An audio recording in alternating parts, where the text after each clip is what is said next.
Pasabay bihiwong kalaniw. Pasabay bihiwong kalaniw. Pasabay. No trust in police on these streets. No justice, no peace on these streets. No trust in police on these streets. There's no justice, no peace on these streets. We live in divided states of America. We die in divided states of America. We live in divided states of America. We die in divided states of America. Hey, what's up, everybody? Welcome to the show. First and foremost, this is episode 3.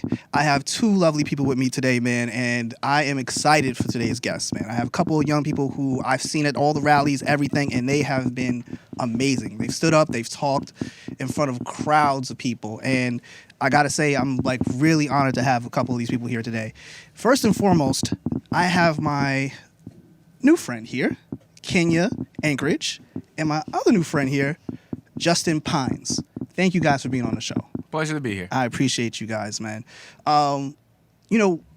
This show means a lot to me because the book meant a lot to me. And the fact that we're here and we're discussing this right now after everything we went through in 2020 means a lot. That means we made it out of it, and a lot of people didn't make it out of it, and for us to be here right now is a blessing. As we're speaking at this very moment, I'm coming from a funeral, and it meant a lot to see family, and it meant a lot to be around people who they cared about this woman, and like any of us would care about our own family. And in a time where I saw my grandmother today, and I wasn't able to even hug my grandmother. I had to give her a elbow bump and stay there and talk to her. Now, this woman is, 80-something years old, and I can't hug or even talk to her like I would like to. The world is different now. So we live in a different space, a different time, as we saw from 2020. But you guys are young. You still have much time ahead of you. And you guys have seen the world change right before your eyes, before you guys even got to a certain point. Tell me what it was like for you guys prior to 2020. What was it like before March 2020 when we went into lockdown? What was life like for you guys at that time? Kenya? So I would say that my life was a little bit more comfortable. I was still able to see my friends, talk to a lot of family members. Mm-hmm. And then after the lockdown, it just felt like just this overwhelming amount of gloomy, I don't want to say depressing energy, but it's just you never know if my friends will die, if my family would die, and then other people are contracting the virus and dying, and just being stuck in the house. I know a lot of people dealt with mental illness, Depression. Yeah. Did you have anybody that was around your age at that time? Young people that were did you have anyone that contracted it that you knew of? Oh, no. Thank Okay. goodness. Thank goodness is right. And Justin, yourself? Well, with me, I also wanted to touch on your point just because today's my mother's birthday who passed away. So I understand what you're saying in terms of the importance of family. And I think a big reason I still wanted to do this was just wanting to be productive and be around family and in the same space, rather than just moping around the house and type thing. Facts. But for me, I was in a homeless shelter when the pandemic started. So it was even kind of crazier just because it's a shelter. So, you're around a lot of people who aren't necessarily the cleanest type thing. Right. And you're in an environment where you can't really control what's going on, So even that, it was a lot more uncertain for me in a lot of ways. Because also I went to stay with a cousin at some point for a week or two. When I was I was like, shit, if I can get the fuck out of here, get the fuck out of here. Yeah, I understand that. I'm a nigga. I gotta figure something out. Mm-hmm. So I was just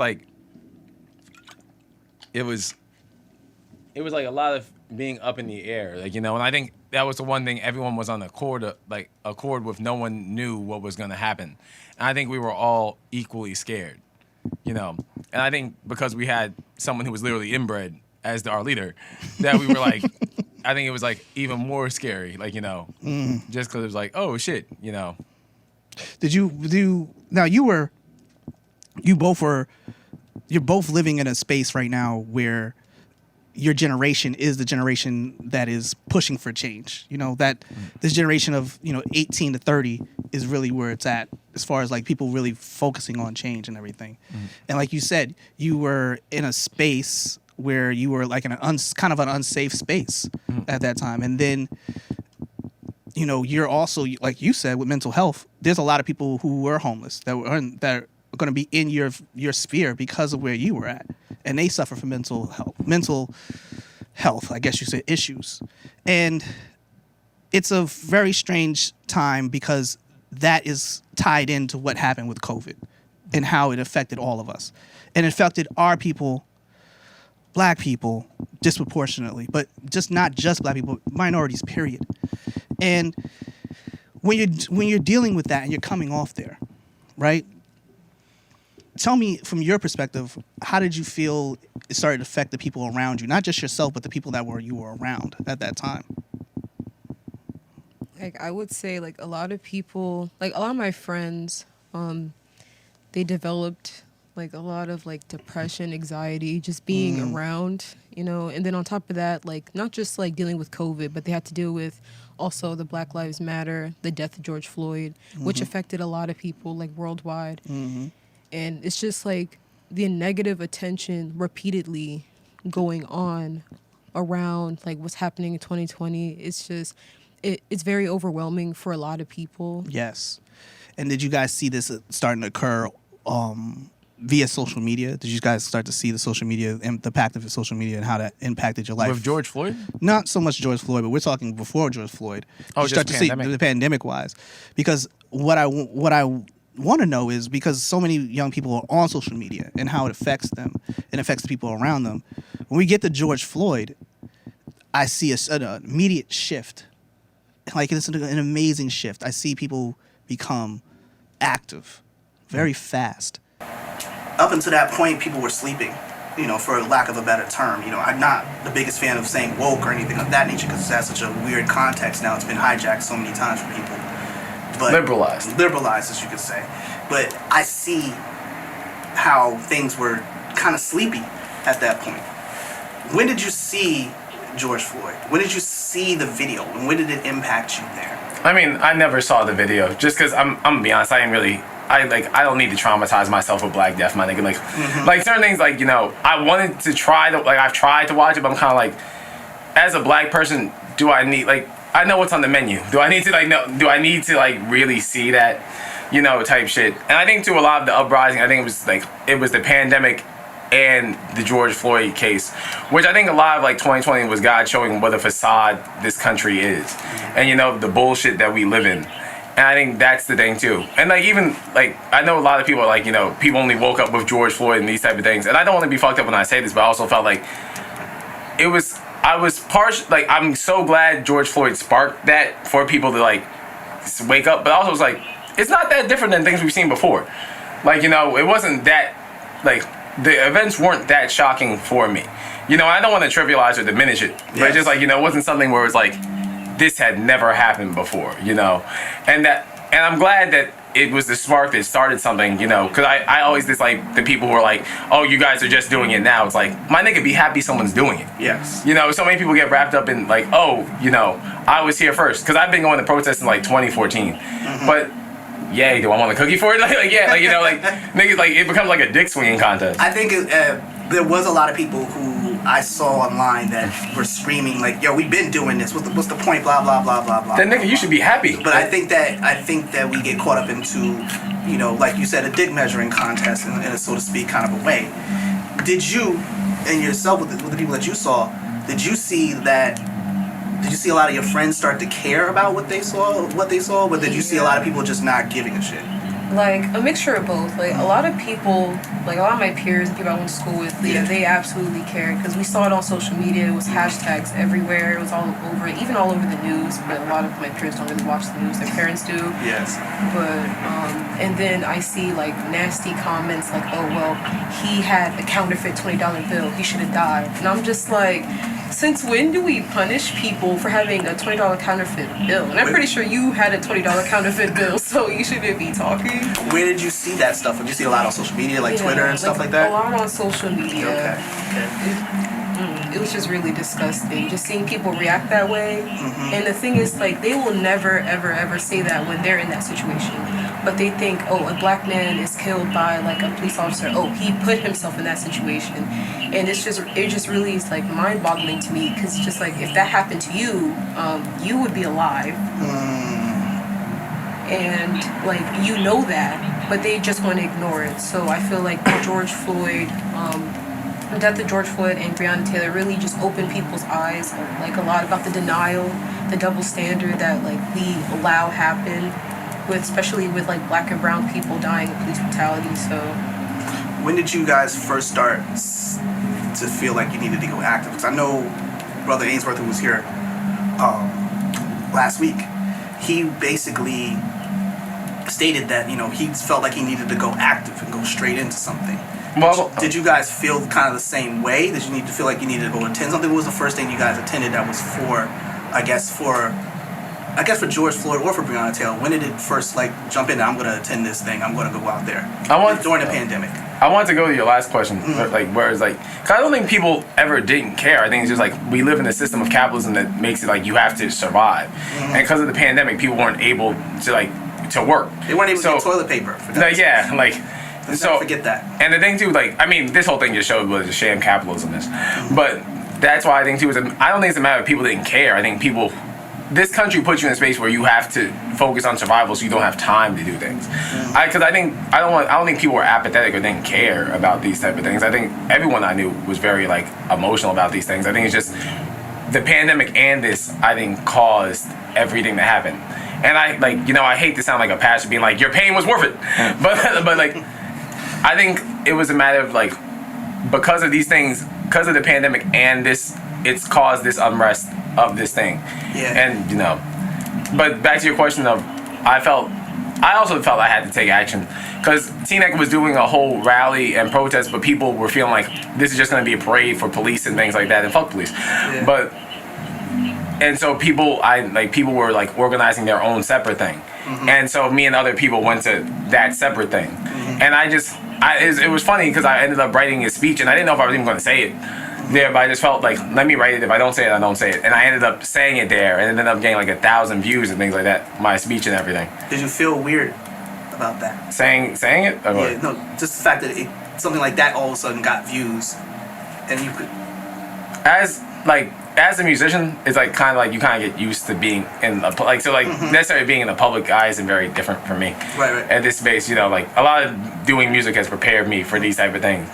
It can be weird, like, just like because I'm getting a lot of notoriety now for my speeches in different areas, but it was actually incredibly more meaningful for me than weird. Okay, I got you. See, that's a good thing. I think that it's important that that you acknowledge, like, I did something positive. As much as it might seem out of place, maybe something that's not there, it's something that is important. You never know the things you can say.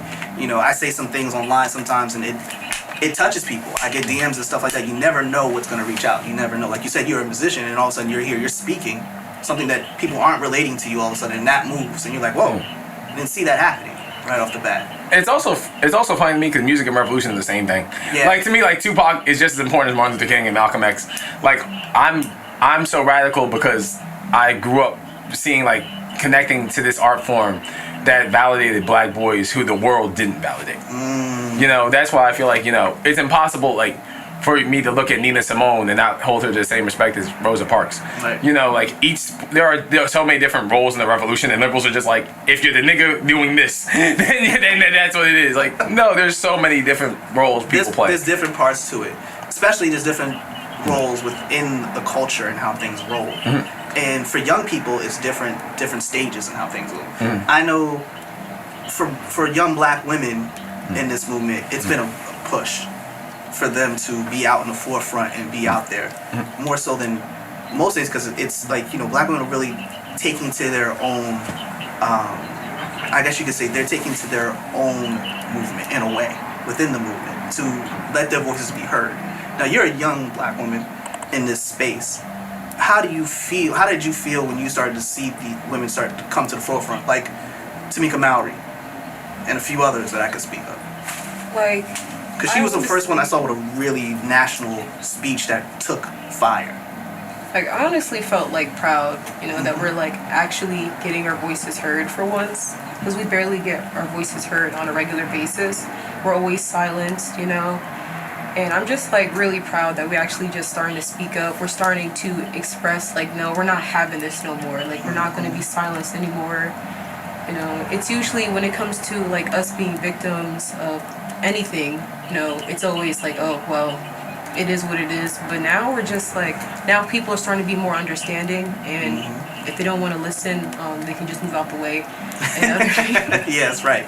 That's right. Push them out the way. Exactly what you need to do. Yeah. I think that black women being active is super important, but I also think the fact that young people being active, period.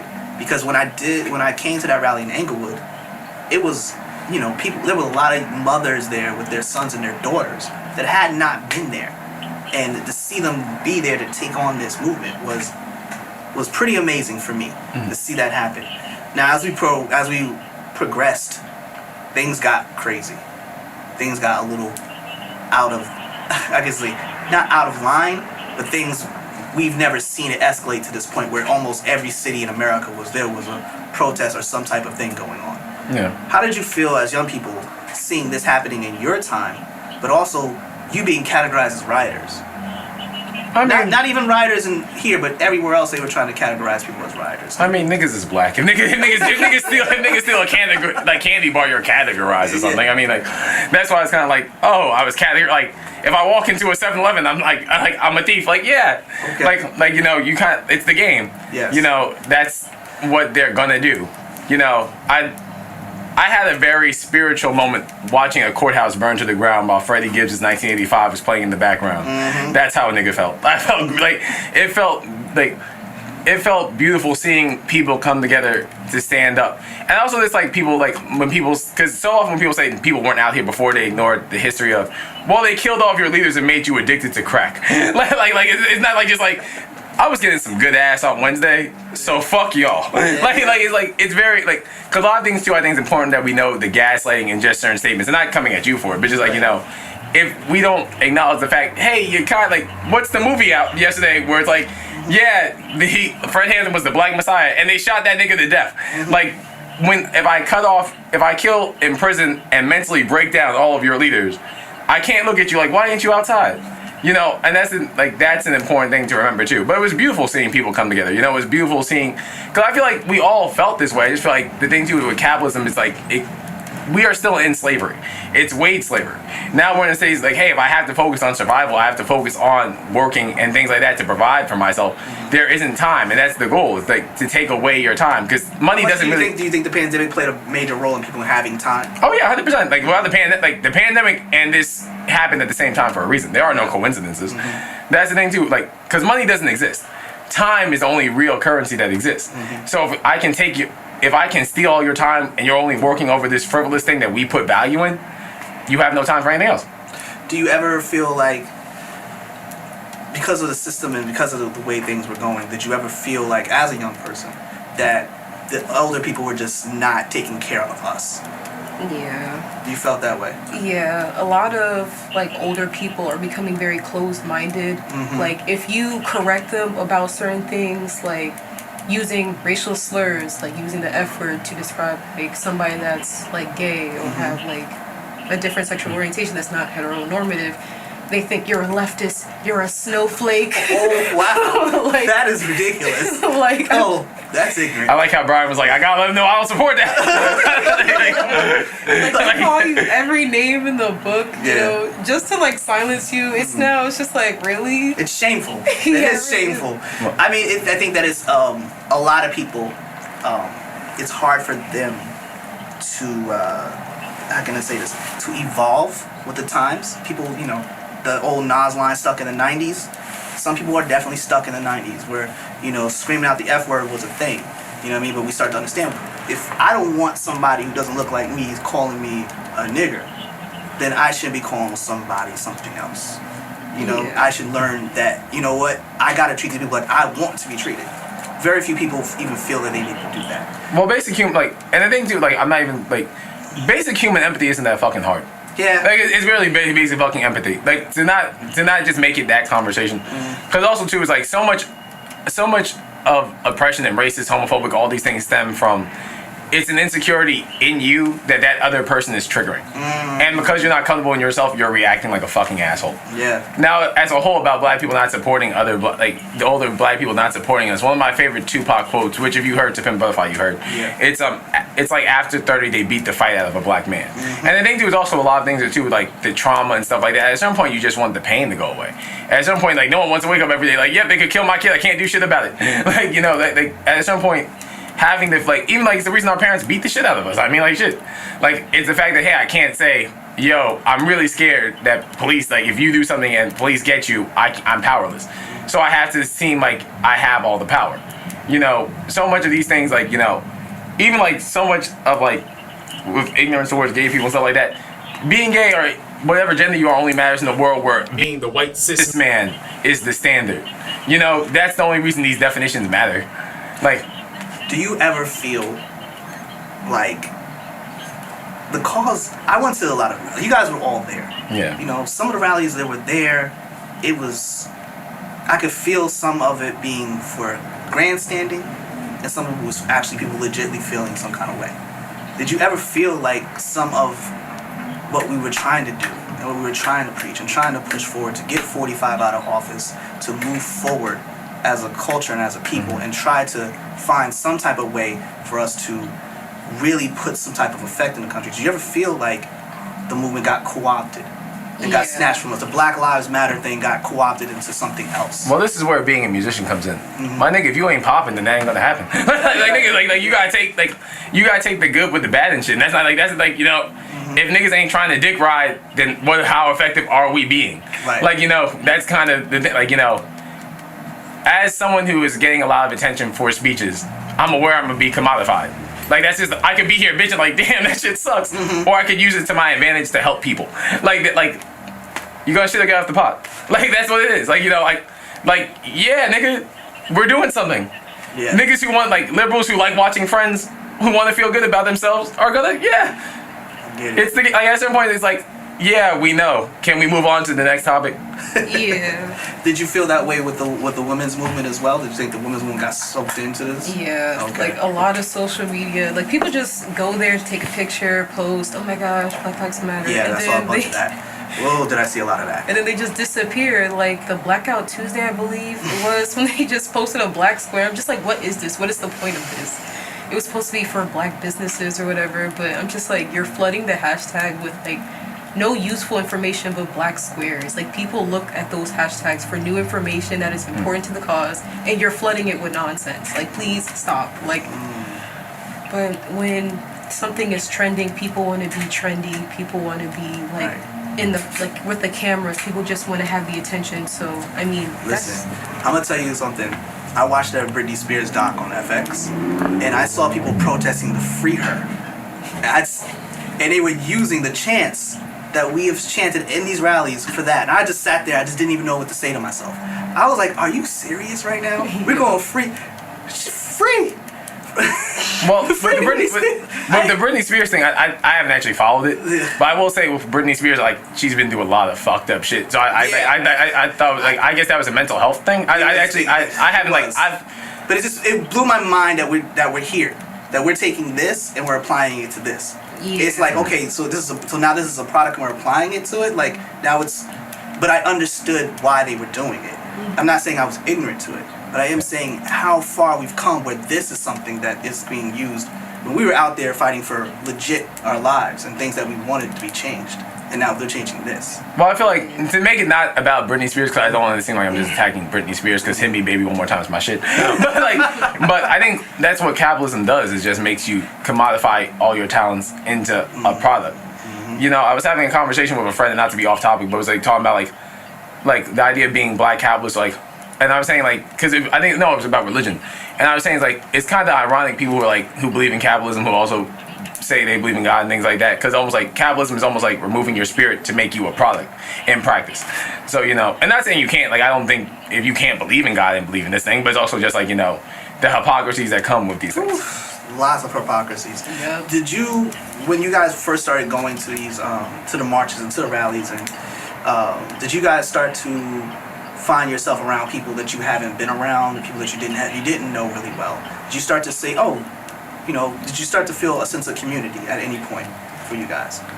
Yeah, like there was a lot of it was very diverse. There was a lot of people from all different backgrounds came from the first Black Lives Matter protest in Inglewood, all ages, and I just felt like finally people were getting it, you know. Like finally people are understanding. They may not understand fully, but they're willing to be educated, and that's what I was like the most happy about. But then as time goes on, the numbers started dwindling. So that's with any movement ever in the history of life. That's a definite thing. Numbers will dwindle because what's hot now will not be hot 6 months from now. That's the business of what. That's the business of media, and media will make you move on because of what they'll pump to you. I think too. I wouldn't. I don't want to just be contrarian, so I'm sorry for that. But just because I also think it's deeper than just the optics of one moment, you know? Yeah. So I don't think it's a matter of dwindling. I think it's a matter of more so because we're also just one small sect of a much larger thing, and so many more things are happening behind the scenes than we're aware of, you know. And life does play a part, and people are trying to survive and trying to do things in things. But I don't think it's a matter where it's because I still be we can't take for granted for the idea that people were you a bitch if you celebrating July 4th. People you can't take for granted how impactful, even to this day, people are shitting on Joe Biden, shitting on Kamala Harris. I don't want people just cynicism of the fact that we can't see 8,000 niggas every time there's a march for it to become oh, the movement is dying. I think the movement is kind of stronger than ever. Do you think it has had a very positive impact on your people, the people that you've been around in the community that you formed? Because Justin, you were in you're in a set community, so are you. That community is young Black African Americans, but also the surrounding people. Because I saw Black, I saw Asian people there, I saw white Jewish Americans there. I saw regular white people there. I saw I did see Indian people that were there too, and people that were Arab there as well. Do you feel and of course the Latin community was out there wholeheartedly.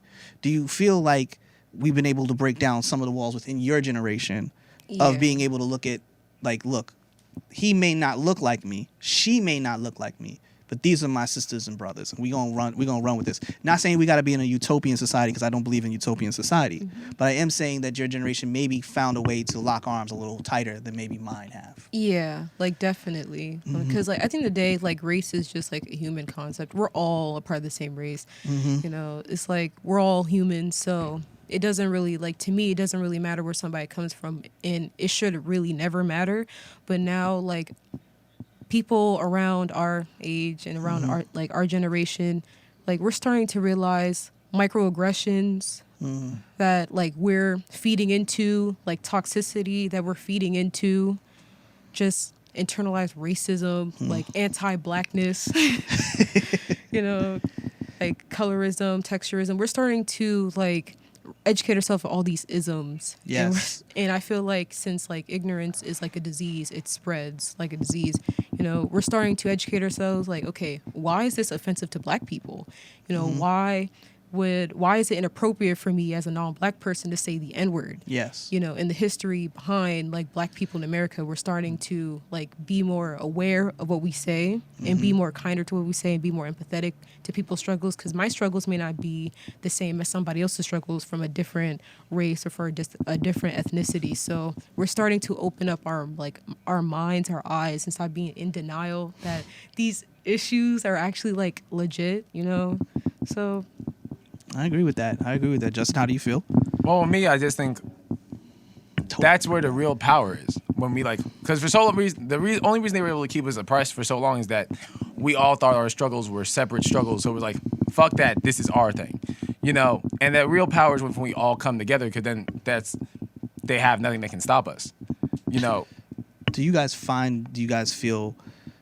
feel any hints of joy in the fact that there is some type of community being mixed in with you guys at this stage? Although it has come off the back of death and brutality, there is always a fine line of positivity within a situation. Despite the feeling of hopelessness that you might get from a situation, there is still an underlying current of some type of positivity that can come from this? Do you think there's been levels of positivity within your own groups that you can hold on to? Do you feel that that's there? Well, being black. Oh, sorry. Oh, you can go. Being black has always been finding joy in the pain. So I mean, we don't exactly. have to be politically correct with it. We ain't got like in this suffering. Have you kind of maybe felt happy with niggas? Like it's like no. That's what like that. This work would be crushing if there was no happiness everywhere. Facts. Yeah, I like agree being with like that. nigga, I'm funny as hell because I had to be the survivor. Niggas would have shot my fucking face off. That's why we're so like, good at like, being comedians. That's why Dave Chappelle is so funny. like like nigga, like I'd be like nigga, like you have to. Being black is always like that's what hip hop is. That's what we've always done, baby. We've always like made the sauce out of something better, nigga. Like what Jay-Z said, you gave us old food, we made soul food. Like That's nigga, right. that's what that shit is. That's right. You know, and I've made a family here. I felt whole for the first time since probably like my mom died like last year. Where it's like there's like purpose here now. There's and like I always had purpose, but It gives you there's- another sense of purpose, another level. I You think it think you gives you leveled co- up on your purpose? it gives you home. Okay. It gives you community, like, you know, because I've always like, for me, I realized I've always been trying to build a socialist society and a capitalist infrastructure, and now I just feel like these are the people here where these tools can actually be used towards what our end goal has to be, which is burning this bitch down in every way, shape, and form. This is propaganda. Welcome. Yes, Justin loves that one. I heard you say that a couple of times. What, the word propaganda? Yeah. That's just buzz. That's just my nigga buzz. Off on me. How about yourself? How do you feel? Well, I mean, with this whole like movement going on, I feel actually great. Like, I mean, I'm not surprised that it's happening, and it probably will happen again. You know, just being realistic, but like the fact that people are actually being more accepting with everybody, like it feels good. Like, you know, I can finally say, like, as a black woman, like that upsets me, and I don't like it when people do this, and they won't gaslight me, or they won't use microaggressions or call me ugly or something like that. Like, Whoa. you know, Okay. like they can listen to me and be like, I understand, you know, what you're going through, and I won't do that again. And then there's like some people who won't, but nobody cares about them. I have a question now. I have a question. How did you guys get into, because I really enjoy the fact that the young people are into this and they're moving forward with it. How did you guys run up against a lot of Karens in your travels? I mean, I'm black. I'm black and I work at a job. Yeah. Yeah. Did you guys? I mean, oh, you mean the dumbass liberals who are like, do you have to go about it like this? There's levels of Karens. There's moderates, there's lefties, and there's Entitled righties. ones. But then on top of that, do you get the people who are like, I don't care for people who always are trying to I hate to use the term white explain, but I don't care for that. I feel as though I don't need you to explain it. I understand you don't understand it. Just take a chill pill and let me explain it to you. Do you ever feel like did you have to, growing up and coming into the situation, did you have to like start explaining to these people who weren't part of the culture Yeah. what was going on? Did you feel like, okay, now I'm gonna have to Professor X all this and tell y'all everything? Did y'all feel that way? Yeah. A lot. You talking about with white people who come here, or like white people who like? I'm talking about like in general. and white people in general, and people that were at the rallies and stuff like that. I mean, yeah, like 100%. Like I remember, like I was working at Stu Leonard's, which God, the name says the name says enough. I was letting you ride on that one. I was like, yeah, okay, Stu Like, Leonard's, of course. But I okay. remember like I was one of two black people working there. In my particular department, and I just became the resident nigga. Like I just became like we asked him about everything. Yeah, Like, I've been there many times. So I remember yeah. like there was this woman one time who was like saying like the only reason Trump is in office because they were upset that the last president was a black person, and I was blown away by that nugget, that small ass nugget of awareness. And then she was like, but what they don't get is he's mulatto, like he's halfway. And that and so much of things, and it almost becomes like, yep, let me explain to you, and it also just becomes exhausting. It is exhausting to keep explaining the same. I feel like you're explaining yourself over and over again, and that's another thing that I did not care for. I understood it though. I'm gonna take it to a deep place just because like after George Floyd happened, I was almost shot by a cop at my job, and it was like I was at Target or whatever, and like, well, damn, it's like a story within a story. Like after Trayvon Martin died, like I kind of had a flashback to like a family member of mine who was he stole peanuts when he was like 14, and he got shotgunned in the back. So what happened was after Trayvon Martin died, I was telling this kid about it, and when I was telling this kid, his response was to laugh, and like his response like who dies getting shot over peanuts, and so when I was in the car, I mean when I was at my job, I was like pushing carts because I was in this like parking lot. It was like 10 o'clock at night, just me. And I heard someone behind me say, Justin. Now, I was supposed to get a ride from a coworker of mine. But so I was like, oh, it's probably just him. And when I turned around, it was that same kid, but in a cop car now. He was a cop now. And I think it was because my group was like, another group I was in was having a conversation about like talking to police to help train like cops or rookies or some shit. And I mentioned it to them because I wanted them to get the perspective of like what makes someone become a cop. Now, with that story, what happened there, like I was like scared shitless because I was just like, I was flashing back to the fact George Floyd knew the person who killed him. And so we're having a conversation or whatever, and we're talking, and like he drives away or whatever. And my coworker comes and gives me a ride. And as we're leaving, that guy didn't leave. He pulled us over with the lights on, like had the lights on and everything, and it was a joke. And the kid I was with was this Indian kid who kind of like, he didn't get the feeling I would have in that moment. No, he wouldn't. And like, No, so he wouldn't. the guy was coming over and he was just joking with him and they were just joking. And I think that's the best way to describe how it feels being in this movement with liberals. You know, it's people where it's like, they don't see that this is, like they see how shit could happen, but they don't see the depth of it for people. Right. For black people, for the Right. Latino people being targeted by ICE, by trans people, by Yes. gay people. Yes. Like, it's like, you're in the car, but you're not seeing how, like, the whole time, like, my coworker didn't pay any attention. He went to my high school, too. But he didn't pay attention to how, like, I'm fucking, like, oh, shit. And I couldn't forget that George Floyd knew that nigga. And that's how it feels a lot of time with, like, having to explain where it's like, the reason, like, I'm not a liberal because I would be fucking dead if I was. It's not a thing where I can kind of choose if I wanted to, like, you know, it'd be nice if I could, like, hey, my nigga, maybe I could learn to like Friends. Maybe I could learn a yoga pose and be a white bitch. But like, I can't. Like, Do you ever feel like I definitely understand where you're coming from with that, because that makes a lot of sense. Like we don't get the same privileges. You know, I've seen all these videos of guys like these car YouTubers. They be like, oh, we're getting pulled over just for views and stuff like that. And I'm saying to myself, do you know what it's really like to be black and get pulled over? Yeah. You know what I mean? I've been handcuffed and sat on a divider on the turnpike with state cops. It's not fun. It's not fun. You know, they're searching your car. You're just sitting there in cuffs, cold, freezing you behind all these cars flying by you. Nothing is easy about being a black man and pulled over. Nothing is easy about being black, period. It's just a different conversation. I see them yelling at the cop. Like, I can't yell at the cop. Why should you be able to yell at the cop? You know? Do you ever feel that that this process is beginning to wake up people like your friend who is brown? You know? Does he feel like, do you think that's starting to wake people up to say, you know what, let me just chill out and get us up out of here? I think it's starting to wake up everyone. And that's the thing too, where it's like, I think like it's impossible to say it's dwindling because you're seeing we'll never be able to go back. That's No. the thing. Like that's the thing. No. Like with the pandemic, you will never be able to go back. Yeah. Like the evil of capitalism is it taught you how to live with a pandemic. like that's the thing too. Like, and I don't want to say that's the beauty because I really hate things that seem diminishing. But I think it's the fact that like we've practically had to be like, hey, Mitch McConnell will suck your dick if you just give us $600. like you know, like, and as a nigga who's had money, $600 ain't shit.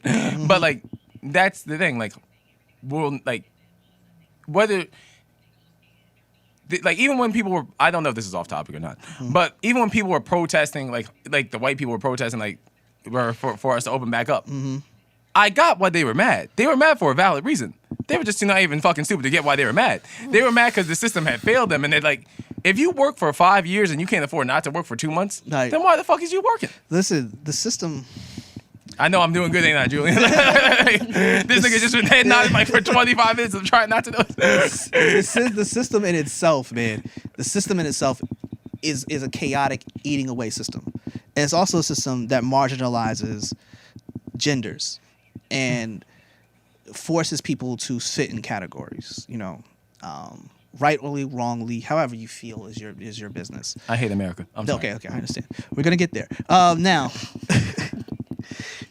but they marginalize one form of gender and one form of race more so than others, and we get pushed into that thing where we get marginalized in that system. And then, like I said, with our topic right now, we're talking about being able to have to explain that to other cultures and other cultures getting it.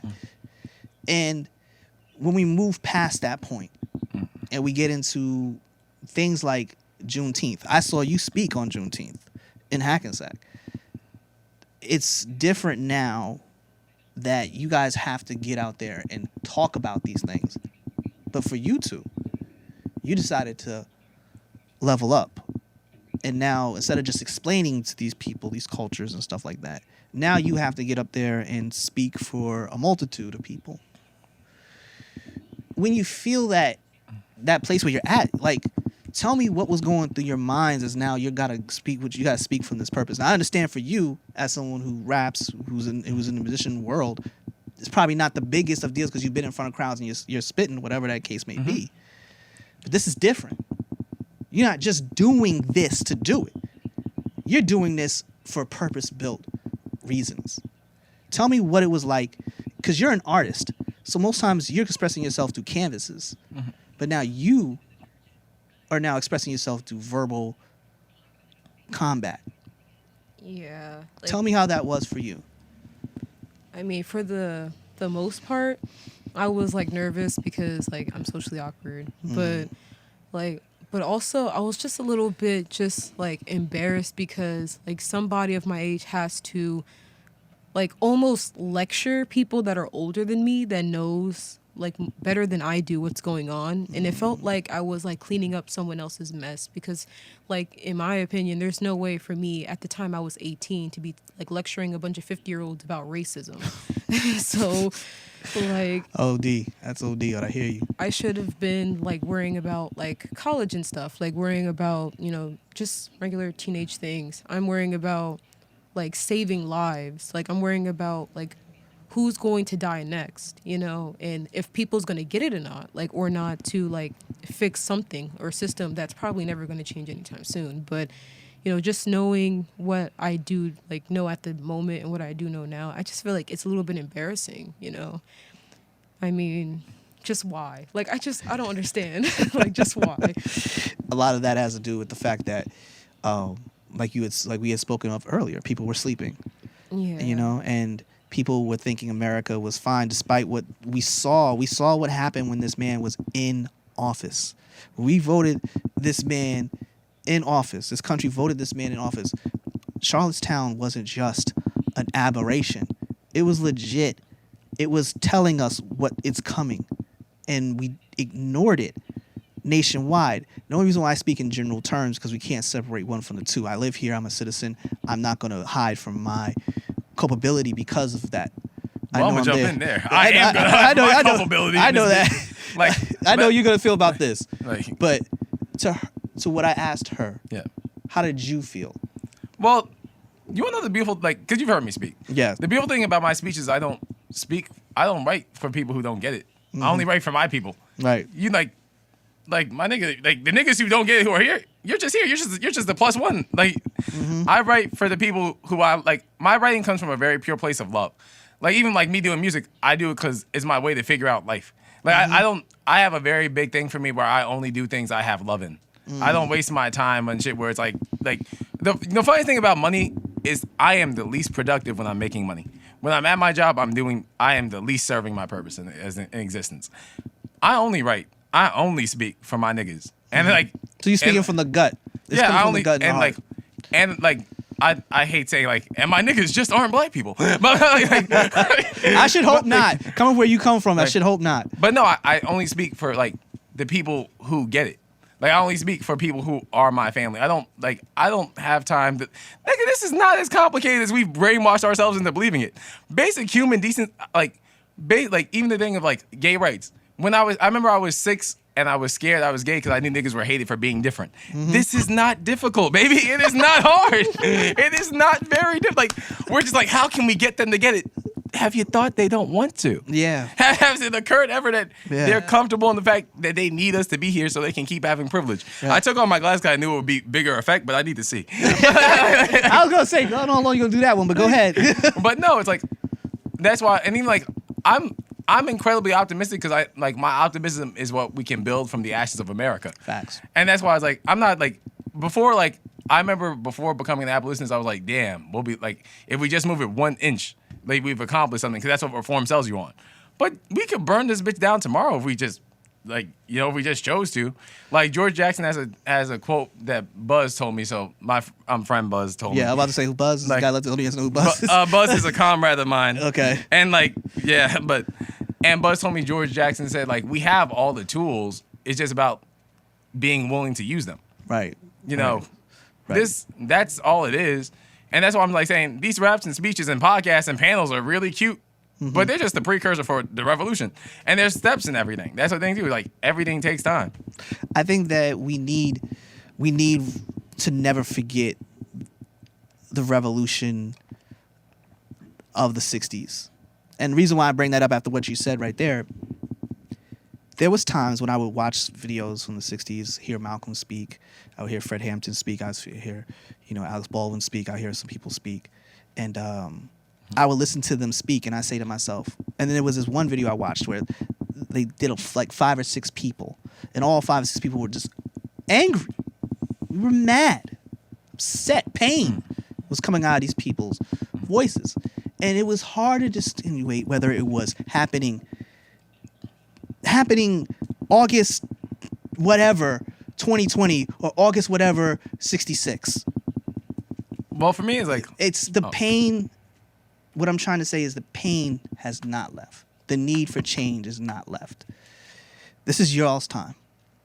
Doesn't mean I'm gonna give up any type of fighting or anything of that nature, because they're gonna bury my ass before I stop fighting. But pain comes from experiences. And you guys experienced a lot. Tell me, boots on the ground, what it was like for you being in some of the marches. Because we were in Bergenfield. These are Bergenfield, New Jersey, for those who don't know. Hackensack, New Jersey. Teaneck, New Jersey. Cresskill, Teaneck, New nigga. Jersey. Yeah, shout out to Teaneck. Shout out to Englewood, too. Gotta rep my- But we are... These are our homes, our backyards, neighbors, people that we know. You have boots on the ground. Give me your firsthand experience of what it was like for you there. Not your opinion so much, but so much of what you saw. Well, like I saw, like at first, a huge crowd. You know, like people from my school, that I seen like around the town and everything. Some police officers, you know, and like as time went on, and I went to more rallies, you know. I mean, of course, like the numbers dwindled, but then you start to see like people who really, at first they cared, but they didn't care, and it's just like, then why are you here? You know. But then, like, I mostly didn't experience anything bad during the rallies. I know, like, there are other people who did experience, like, bad things, but I experienced, like, people just marching, expressing their outrage. I mean, there's always going to be, like, a few, like, ignorant people, like, shouting something in the back, but we don't really hear what they're going to say anyway, Yes, agreed. Did you never run into any backlash from the Karens, from the people? Nothing like that? Any Trump 'cause supporters, I should say? No, I really don't care about them, because I like, got they you. really have nothing to add to the conversation. their existence is irrelevant. Yeah. Yes. We, and at, how can I say this? I didn't experience a lot of it because I was there shooting. I was there. I went to a few of them, and then I ran into another shooter, my man Julian, who's off camera and off mic, but he's here. We were all in the mix of a lot of stuff. We saw a lot of things, but there were things that were pretty crazy to me that I first saw when we had a counter protest to a Trump rally that we ran into At Cresskill or in Cresskill. Now, there was people who have ran into other opposition before then, but that was the first time that me and Mr. Pines here were in the same spot when this was going down. I sound all professional, Mr. Pines. and shit, like I got a secretary. like, But we were there, and the funny thing about it is we had got flags from the Abiases, and they gave us flags, and we were out there with these flags, but they were international flags from all different countries, showing unification. yeah, because I don't hold the American flag. I know. 'cause fuck Yeah, I know. We America. already spoke about this. But take us there. What did you see? Well, most rallies I went to here in Jersey, like it was. Well, for me, I go to every rally. Like I look at this as war. So I go to each thing prepared. Like I never want to look at a protest and like people who bring their children or bring their animals. I'm kind of like, you don't know what this is or could turn into. Right. Because I've gotten because most rallies I've gone to have been fine, but I've also gotten death threats at rallies. I've had a car drove by and did this to me in Richfield Park, and and even at the jail, because currently we're like fighting for people. I just like the term ICE detainees because they're just people in ICE custody. Yes. At Bergen County Jail, and those have been very intense. Like police literally beat us and like traced us around like on And tear December gas 12th. them, people. Tear gas, yeah. You know, because fuck Anthony Keratin. If Anthony Keratin sees this, fuck you. like, and that's like. And even with like people who like are our opposition, usually I just like grab a megaphone and say "suck the back of my dick" and keep it moving. Right. But that's like every rally, even the ones where it's going good, I treat like shit could escalate at any moment. Because really, shit could escalate at any moment. You know, for like for a good part of it, yeah, most of these aren't like that intense and things like that. But it just really depends what the vibe is or what could happen. Because when that day when police attacked us, it wasn't some shit where like we were necessarily expecting it to go that haywire, you know? And that's why it's like, I feel like for people who come here, it's important to like prepare yourself for what could happen. And that's not to make it extra scary. Like most protests I've gone to in Jersey have been fine. Right. You know, but I've been to protests in New York where, damn, yeah, police are the devil. And police, when you're the devil, you do devil shit. Like, you know. They were very much the opposition at that point, for real, especially in New York. I mean, police are just the opposition of all people. Yeah. Government is the opposition of all people. I mean. I know. We'll get into your government rhetoric in just 5 minutes here. I just had to, for the biopic, I had to have a good line. That's the thing. You think, when you alley-oop, I go Kobe. What do you think? Like, Jordan. Anyway, when you look at the amount of opposition that you saw, you know, listen, let's be quite honest. 71 million people voted for Trump. Okay, let me keep it quite honest. 71 million dumb niggas. But that's still nothing to sneeze at. Yeah. You know, and when you see that amount of people, we always knew racism existed. You know, we always knew there was groups like the Proud Boys and all these other places that were there. We all knew that was all there, and we all knew that these people would do certain things. What we didn't expect were the things that we saw, the out and out, like once he got in office, the blatantness of racism wasn't always expected to be that way. I was not surprised at all. Okay, we're talking in general, not individuals again. I am a prophet and will be recognized as such. But when we see these kind of things happen, and then all of a sudden, we begin to just, like, the wake-up call begins.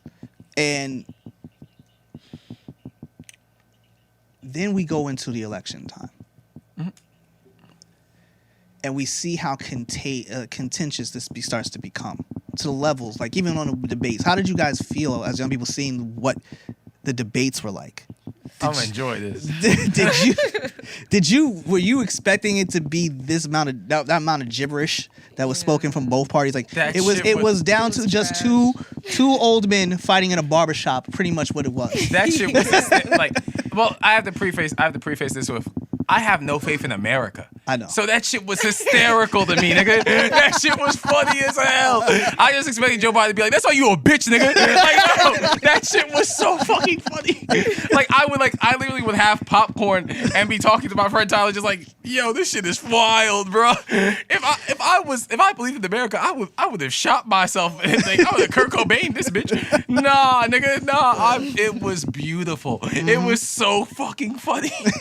Like, but I have no, like, I'm not a liberal. This country can't be safe. Like, when you say it's 71 million people, and I'm like, yeah, word. The only way to end this is to go to war and burn this bitch down. So I'm not really like, damn, 71 million people feel this way. How can we convince them inbred dumb niggas? Yeah. Fuck them inbred dumb niggas. like, yo. You feel the strongly. rapper in me pops out. I know. You feel strongly about that. How did you feel? Well, more or less the same. I'm gonna agree with him. America is trash. Super trash. It's just I honestly like when you saw the debate. That's what you guys. I immediately didn't watch thought. the debate at all because it was a waste of time. Like, Okay. I knew like it's just gonna be them arguing. They were arguing during the whole election. Yes. Over absolutely nothing. Yes. I like And drama. lies. That's why I watched. It was basically like the Real Housewives. I was trying to see Love and Hip Hop Washington D.C. because I don't got cable no more. So I was fully like, yo, this shit is funny as hell. Leading up to voting and all the rhetoric they try to push out there about it was being rigged and all this other stuff. How were the people that were around you being affected by that? And did any of them drink the Kool-Aid? No. Verbally drink the Kool-Aid. There's one kid I went to college with who's a Trump supporter. He was like, yeah, it's rigged. I didn't really give a fuck. First off, nigga, I don't believe in this country. If it was rigged, get that bitch out. Oh, cool. Like I didn't care. But are we about to talk about the Capitol? Because We're gonna get there. We're gonna Yeah, get all there. right. But we have to set we the got to do stage. the foreplay first. I Yeah, respect yeah. I mean, I just find it ironic that like the first election that he ran with Hillary Clinton, he had Russian interference. Nobody talks about that. He had let's get Russia to the table.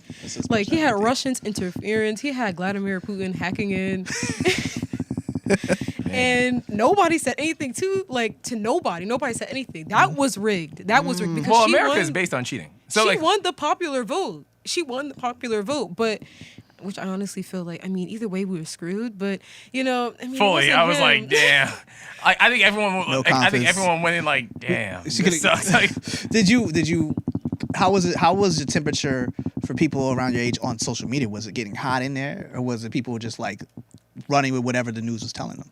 I think it was tense for everyone. I think it was like, I think even now, I think it's tense. I think it's just gonna be tense. I think that like this isn't gonna die down. I think that's the thing too. Like things aren't gonna go back to normal. You're going to see crazy shit keep ramping up. That's why even when you say like the '60s thing, it's like it's all one thing. There's just like, I think for people too, it's like people kind of get short-sighted and just think if every single day niggas ain't almost shooting niggas to death, then things have died down. It's like no, like it's war, it's revolution. Like revolution can take place for a very long period of time and have its hiccups and have its moments where it looks like, because even like the civil rights movement, well, hip hop in the '90s. Like, niggas was rapping their truth. Niggas was like promoting black awareness. Niggas was like doing like, it became Public different Enemy things. existed somehow. Public Enemy was talking about this kind of Like, stuff. if every nigga ain't in the suit and the bean pie and have a bean pie, I guess it just ain't happened, huh? Wow. Like, Wow. We're gonna get to there too, about different cultures and how they integrated religions and everything else might have played a role in some certain things. But listen, we went into a topic about politics and everything else, but there's one thing that is always apparent in all societies, and that is he who controls the mob controls the land. Now, the mob got out of control, as we all saw on TV. After Biden was voted in and all the other speculation and BS that was there, as two young African American people yeah. who have been, their brethren have been deemed as rioters, irritants, and terrorists by certain groups in this country, certain media outlets. Let's just leave it at that, right? How did you feel about what you saw On January 6th? January 6th in D.C.?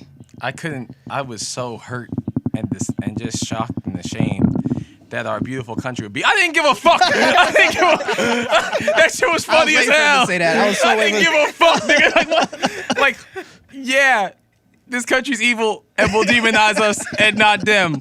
You're shocked? like, why do niggas ask this question? Like, oh shit. Like, if I'm cheating on my girlfriend and my girlfriend walks in and I'm fucking this bitch raw on all fours, like, would I not go, I didn't, it wasn't me. Like, yeah. Oh shit. The hypocrisy? What? This country owes me millions, nigga. Yeah. You weren't surprised by it. How about you?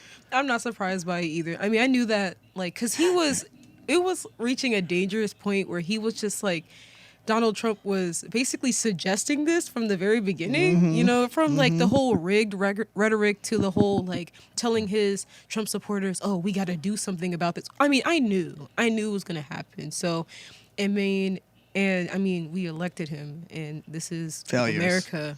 So, I mean, we should have known. So, and now I just find it hilarious that a lot of people who endorsed him that actually like agree to what he's saying because of that, like that whole situation, they're like, oh yeah, we don't like him anymore. Yeah. We don't care for him. I mean, it's the game. Yeah. It is the game. It's It is just the like game. they want to tell us what we want. Let me ask you hear. something though. What you saw there, and you're not surprised by what you saw and everything No. else, and you're shocked by it. Were you surprised by them not calling them terrorists, not calling them insurrectionists? Were you surprised that the media was fighting? There was sort of pushback. Were there No. any surprise there? I'm black. As young people, you're like, they don't okay, like this is that. happening in your time. This has never happened in my time. You know what I mean? When I was your age, I didn't have this happen to me. You know what I mean? That sounds like some old motherfucker, but that's what it is. I didn't have that happen in my time at your stage of your life. At your stage of your life, it's different now. And you see this happening real time someone storming the Capitol building. You know, none of us existed when this happened. So that's why I'm asking, like, these things play a pivotal role, because when you guys are hopefully get to my stage in life and you have children and they ask you, Mom, Dad, what was going on this time? Like, tell me about this time. White people was bugging. This is an historical thing, just like everything that has happened. You're living in a historical time and within history. Yeah. It is translating in a way that is moving so fast. I also feel like we're missing like a very important historical element that has to be taught, which is this shit was funny as hell.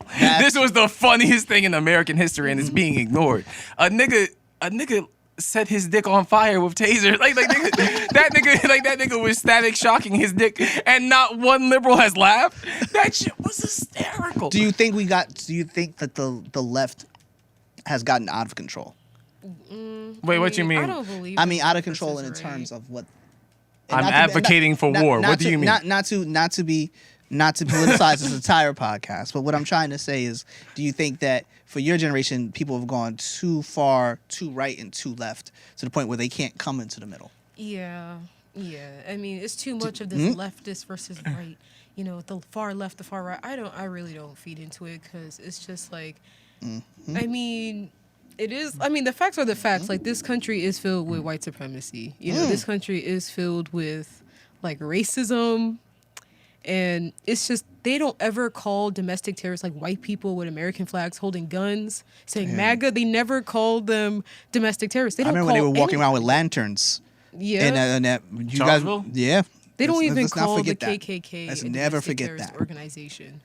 They don't call the KKK a domestic terrorist organization, and they killed a lot of black people and people of color, but nobody really talks about that. So I'm not really surprised that they don't ever call, you know, any type of like white terrorist, like a domestic terrorist. They don't ever do that. So, but then they have no problem having a Muslim just there in the airport, minding his own business, kicking him off the plane just for being scary or scaring people. So, I mean, it's the double standard when it comes to that. People think that, you know, just because you're an American citizen, you can't be a terrorist. That's impossible. Yeah, That's they impossible. just think that for some There's nothing to do with where you're from. You could be a hacker for all I care and be a terrorist. It doesn't matter where you can be from. You could be from Kazakhstan or you could be from Oklahoma. It's the same thing. Exactly. Well, I kind of have a question. I hate to be the nigga who asks a question to a question, but like, let's say I wanted to kill you. How would you come to the middle with me there? How would I let's say I wanted to like blow your fucking brains out. Like, how would you come to the middle with me there? There'd be only way I could do is reason with you as to why. So do you think that would stop me from blowing your brain? Like that's the issue with me when people are like It'd be better than me saying nothing. Like, but the thing that's my issue with people who are like, you know, too far left. Like, you can't reason with people who hate your existence. Like, if a nigga wants to shoot my brains out, I'm gonna be like, well, bro, if you just shoot me here, we can kind of come to a middle ground. Like, I could be crippled, but like maybe we could work this out. Like, that's the thing too. It's like I don't have intent. Like, I don't. Like, if I spend my life trying to, like, reason with the niggas who hate my existence, like, I'm not going to go to a Klan rally and be like, we're all beautiful people on the God's earth. Fuck you. Bye. Like, yo. That's the thing. Like, I don't believe in wasting my time with people who have no intent. Like, even this pandemic, you think I'm going to try and, like, commit, like, Joe Biden's trying to convince the dumbass white people who are like, yo, if I die, I'm going to die.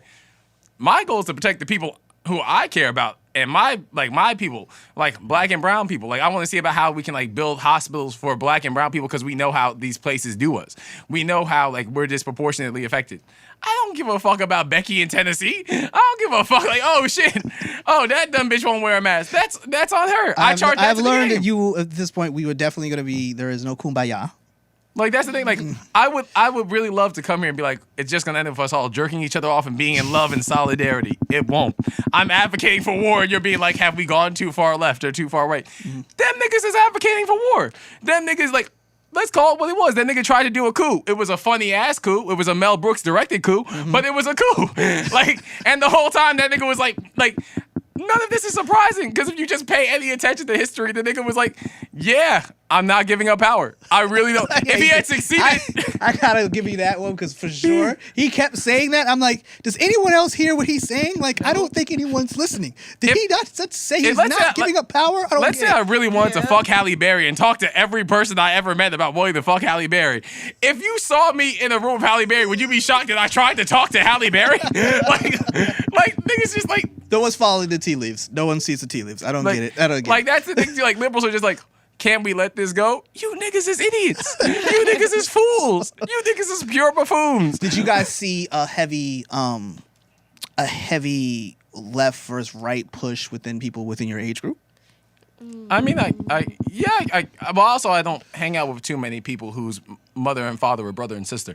So I also don't necessarily I don't surround myself with these people. Like, there's only one Trump supporter in my life, and I'm trying to kind of keep it that way. And they keep it, like, I got you. Like, I'm not really trying to be like I kind of feel like if I spend my life trying to reason with these people, I could do so much more for people. And you might go insane. So I mean, I just like I'm not There's that. like. How many times are you gonna holler at the girl who tells you no before you're like, man, maybe I'm just not getting pussy tonight? Or am I gonna be like, nah, take 8006 is gonna be the one? Where it's like, these aren't hard things, and as black and brown people and like all people who are marginalized and minorities, like the biggest thing that offends me is the idea that like when people say the things like, you know, it's up to black people to free us. No, the fuck it ain't. I ain't make this mess. Fuck you. Like, it ain't my job to like explain to white people why, hey, I matter. It ain't like it's no one's job to have to prove, nigga, you do the work. Bye. Like, it ain't hard. There's information. Right. Like, it's not, these are not really simple concepts. Do you have basic human empathy? I think the end. empathy is a big thing. Let me just talk about that. You know, basic human empathy is something that I hope that we can all find for one another. But we all have it. I mean, like, that's I mean, no. Not all of us have it. Some of us lack the ability to do that, because we're not all the same. So I don't will ever say that we all have the ability to do that. Some people just don't have the ability to do that. We see that from the way they treated us, from Willie Lynch, to the way they treat their own people and serial killers. Okay? There are people who are just pure evil. And I'm not going to back off that. You know what I'm saying? Some people are evil. But in this terms of that, let's move past that. Let's move past something of what we saw. Look, I know that we don't all agree on Biden being something of, you know, a savior, let's just say, right? For lack of a better term. But we do agree that some things are better than the past status quo. There is something to say about that. Although some people say they're interchangeable, whatever the case may be, that's your opinion. But I want to talk to, where do we go now that we've moved into another direction, in a new place? Let's talk about where we, as your generation now moves forward and you guys become the central leaders of this country and this world. The thought, what do you hope to see online and offline that you have some type of hope for? I know that's a struggle because there's a lot of negativity, but where can we find some type of hope in that for you guys? Each other. Okay. Like, I mean, yeah, I don't like, that's why I say when government's the enemy of the people, I don't really have much hope for a Joe Biden presidency. I mean, I guess it's really beautiful and meaningful for my child that it's a black woman sending me to jail for 10 years for a dime of weed. Yeah. I'm sorry.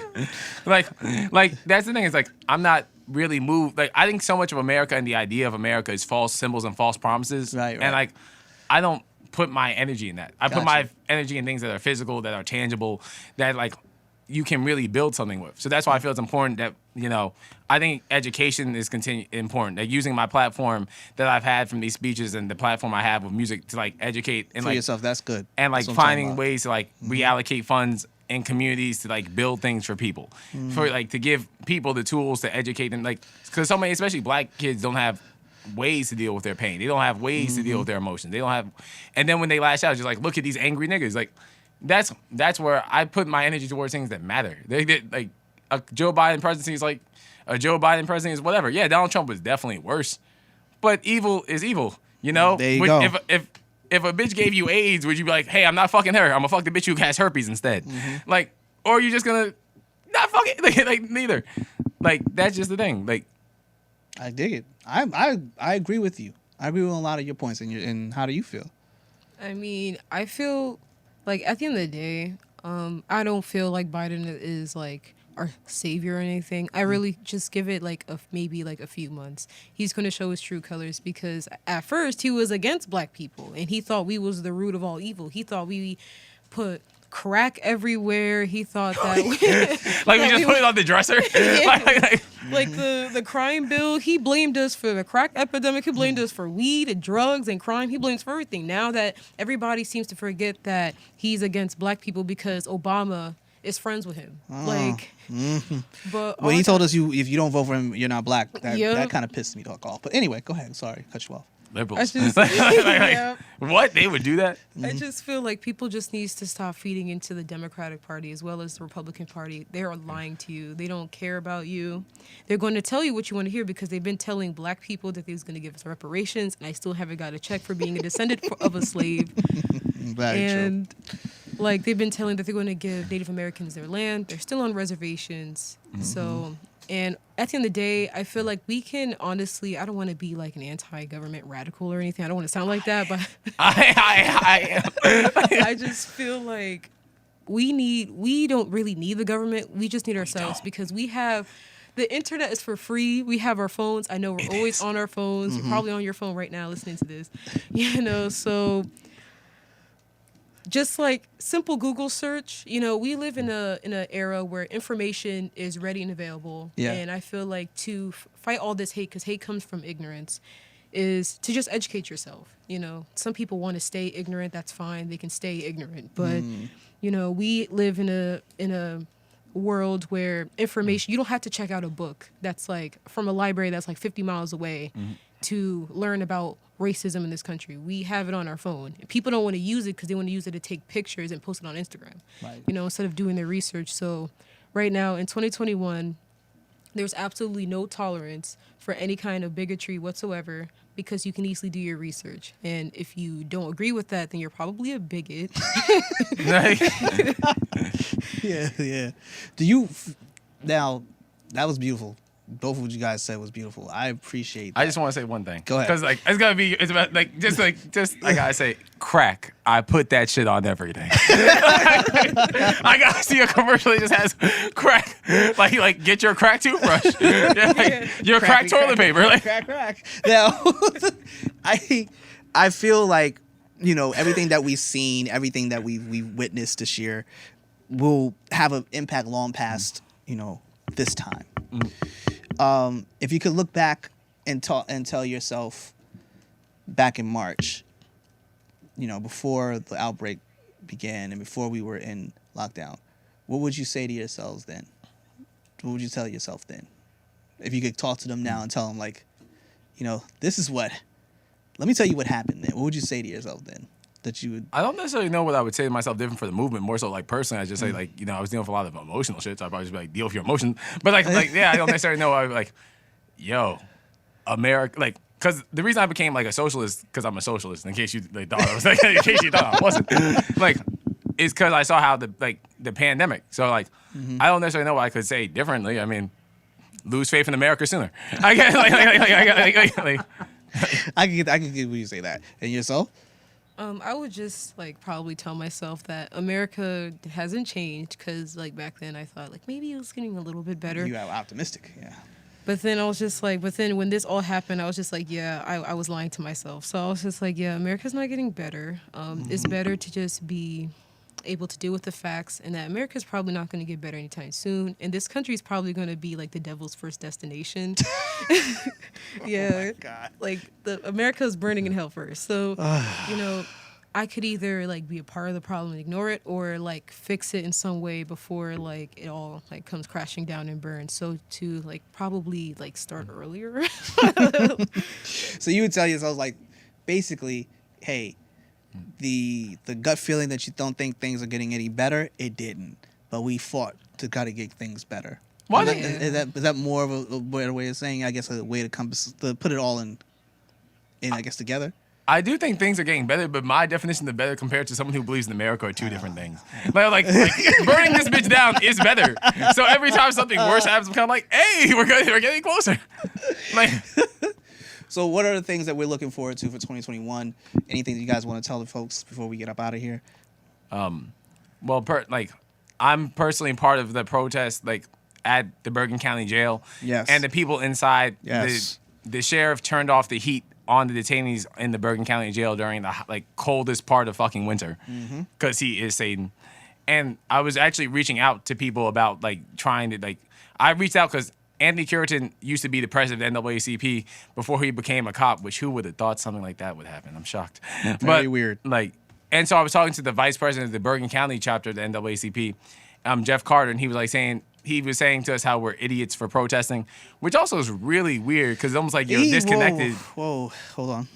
Wait, He called you what? idiots for protesting, which is almost like disconnected from what like that There is. should never be any way, in shape or form, that someone in the place of that kind of power should ever say anything to you in that kind of way. But even on top of like, just it almost feels like people like that's why like the fight they killed the fight out of the black man. Just like, nigga, do you remember where you come from? Like. That's the thing too. It's like so many like just the arrogance of that statement.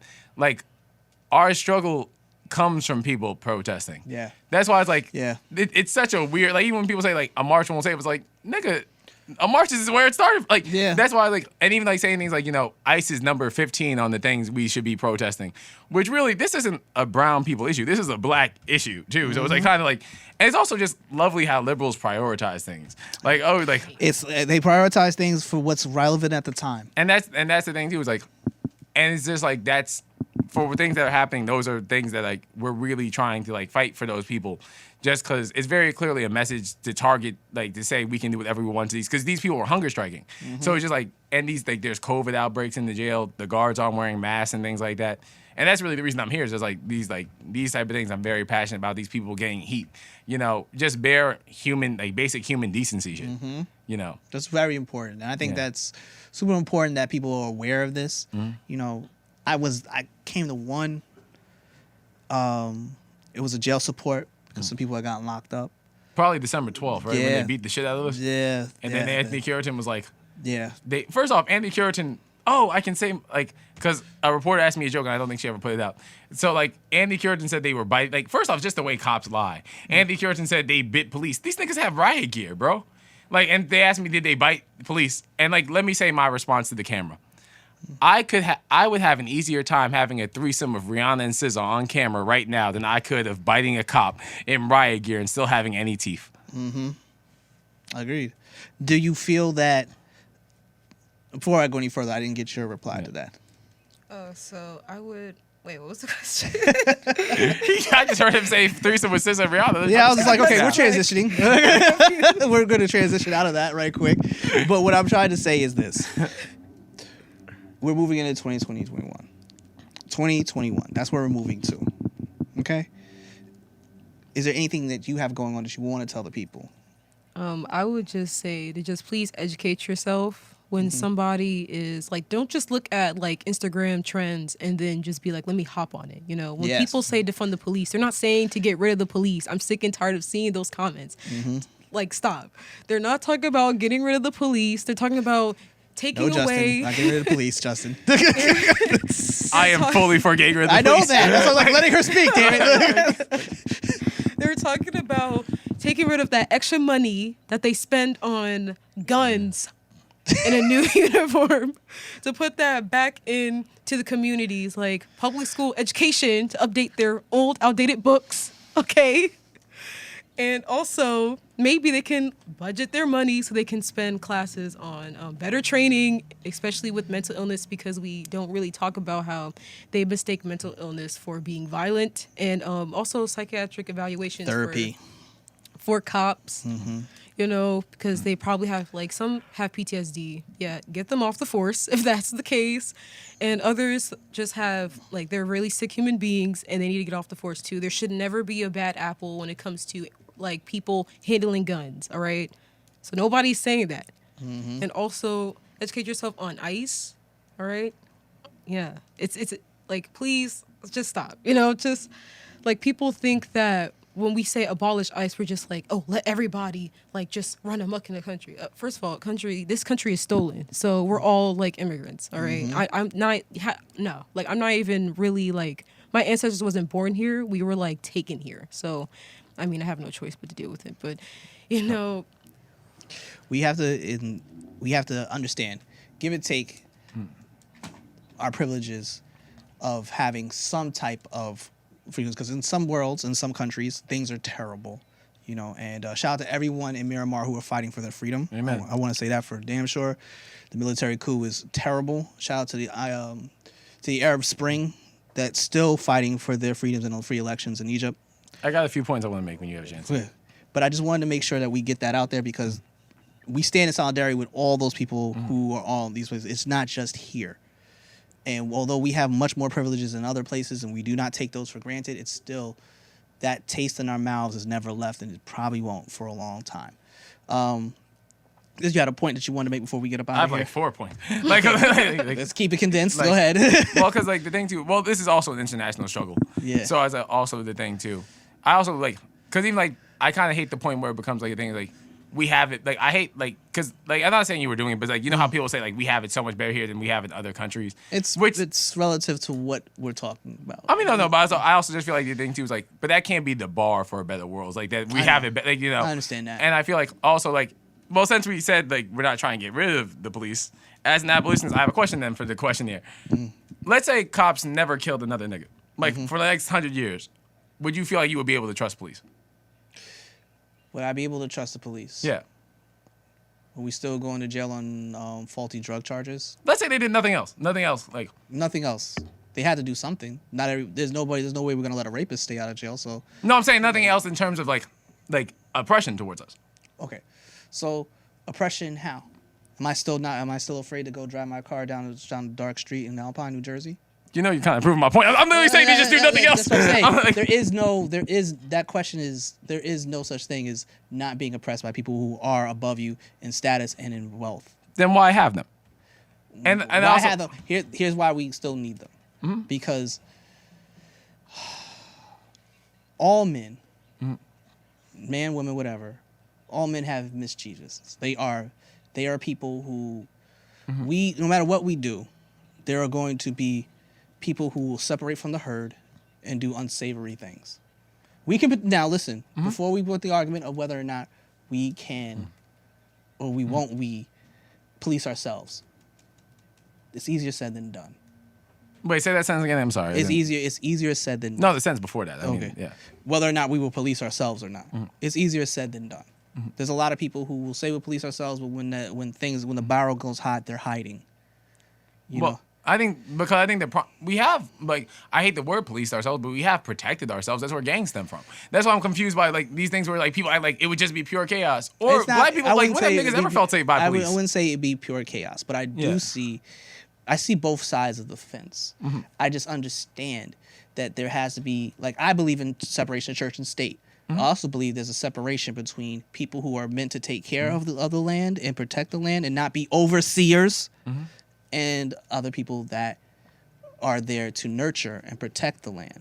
You know, we have to have some type of separation in that sense, but you can't always expect people who are human beings to be able to be straight up the line and be just every time. I mean, no, of course not. Yeah, but I also think it's like, I think it's having the right people, because that's the thing. That's why gangs are there. That's why you have to have the issue of police being so out of control too is the fact that society has them at this rank like they're gods, where it's like there's like if you say like, hey, like I can't. A nigga Target could easily tell me, yo, nigga, suck my dick, and I can't do shit about it. If a cop's supposed to be a public servant, why can't I be angry at you? Why can't I ever like? And that's the thing too. Like, I was talking like because a friend of mine from Philadelphia was saying like, you know, if there's no cops, it'd be like the Wild West. I'm just like, but nigga, if we let's say we're going to a restaurant down the street, if that restaurant poisoned like 6 of the people here. Would we just be like, yo, we still need that restaurant. It's the only restaurant in town. Or we'd be like, maybe we should get a better restaurant. Yes, we need. Okay, let me abolish these niggas. You haven't even argued. We need to have better structure within the law enforcement. Period. Point blank. Because serial killers, rapists, molesting, they're not going anywhere. We need to be protected against. But these are mental health issues. No, mental health issues. Those are issues that are not going anywhere that we have to protect ourselves from, and these people do. Because to this day, I'm gonna tell you right now, majority of people. They call 911 off rip if something goes down in their home. You know what I mean? That person, home invasions are a huge thing in California. They call 911. Yeah. And they have gangs out there protecting their land. Home invasions probably cut down. But let me before we go off into another rant, let me take this down a level and bring it back to where we're at with this. Yeah. I just want to say, first and foremost, thank you guys for coming on the show. Of course. I appreciate you guys. We'll have another discussion about this, maybe in another panel down the road. I'm with it. But really, thank you guys for coming on here, blessing us with all the conversations that you guys have had with me today. Yeah. Everything you guys said has been dope, and I really appreciate it. Yo, before we get out of here, let the people know where they can find you and what you guys are going on. Do you want to go first or me? Oh, okay. Ladies first. Go ahead. So yeah, you can follow me on Instagram at oilpaint8, or you can go check out my YouTube channel, Kenia Akridge Arts. My Instagram is Pines Justin. That's Pines Justin. I do music. You can check out my SoundCloud on like Justine Pines SoundCloud, and you can check me on the streets because I hate America. Bye. Hey, listen, if you guys have not liked or shared or comment yet, definitely check it out. And on top of that, I also wanted to let you guys know, if you have not checked out my book yet, definitely come out, check out my book. It's No Justice, No Peace 2020. These folks are in the book. It's a labor of love, man. It's just been everything that I saw, and it's a beautiful thing.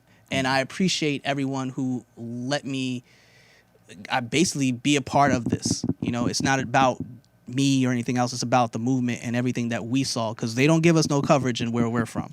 You know, we don't have no big cities. This is just where we come from. We come from the burbs, and we have things we need to talk about too. So on that note, like, share, subscribe, and take care, and I will see you guys next week.